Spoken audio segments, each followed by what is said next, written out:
ओम नमः शिवाय। प्रिय भक्तों, एक बार फिर आपका स्वागत है हमारे YouTube चैनल पूजा विधि में। भक्तों, आइए जानते हैं कावड़ यात्रा 2026 सही तिथि क्या है, शुभ मुहूर्त क्या है, कावड़ यात्रा का महत्व क्या होता है, कावड़ यात्रा कब से कब तक है। चलिए अब बिना देर की वीडियो शुरू करते हैं।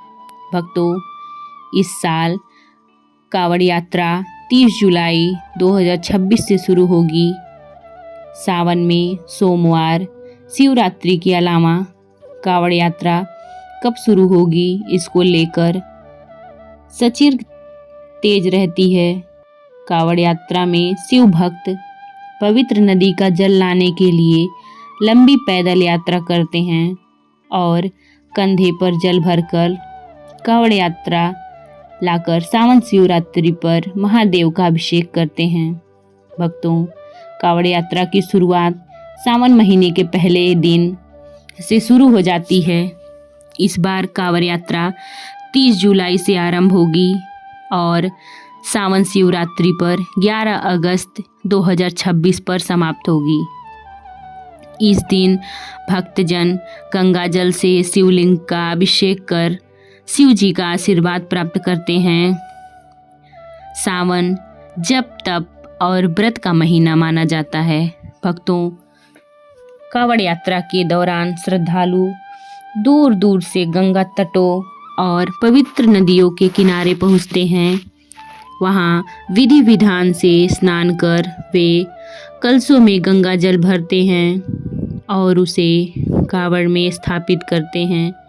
इसके बाद भक्त नंगे पैर या भक्ति गीतों का गान करते हुए लंबी यात्रा तय कर अपने क्षेत्र के शिव मंदिर तक पहुंचते हैं, जहां वे शिवलिंग पर गंगा जल अर्पित कर भोलेनाथ का अभिषेक करते हैं।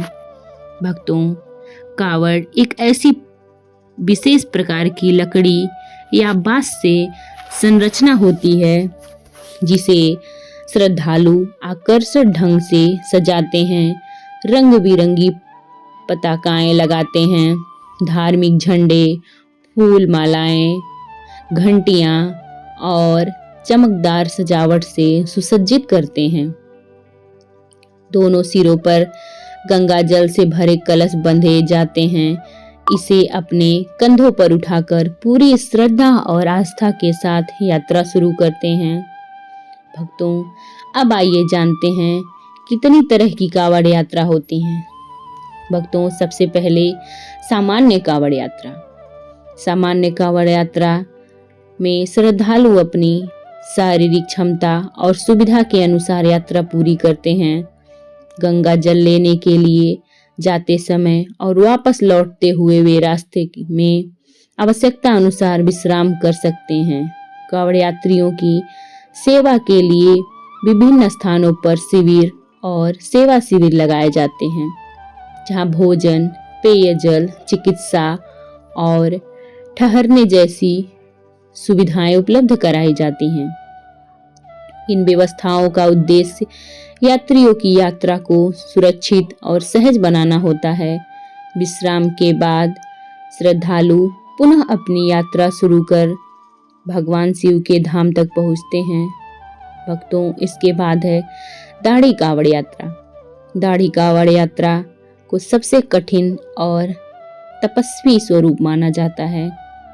इसमें भक्त गंगा जल लेने के बाद दंडवत प्रणाम करते हुए आगे बढ़ते हैं।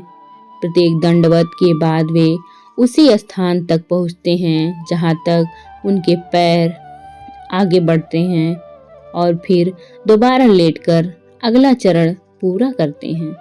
इस प्रक्रिया को लगातार दोहराते हुए वे लंबी दूरी तय करते हैं।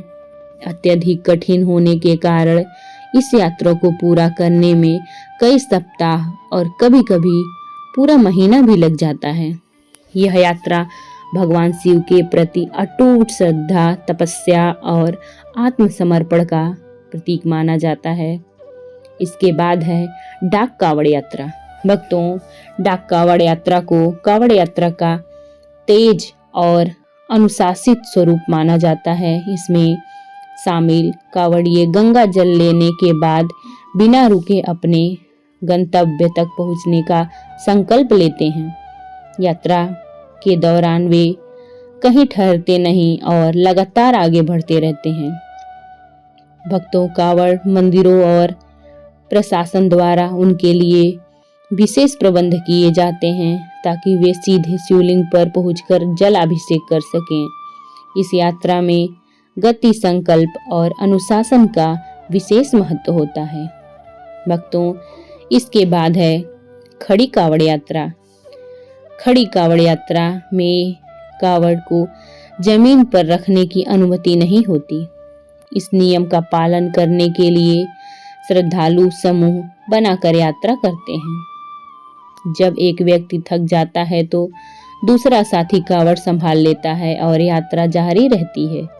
इस प्रकार कांवड़ लगातार गतिमान रहती है।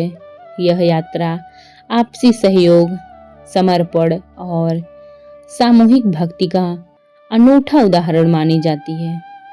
भक्तों, कांवड़ यात्रा की जानकारी आपको कैसी लगी? कमेंट में आप जरूर बताइए। हर हर महादेव।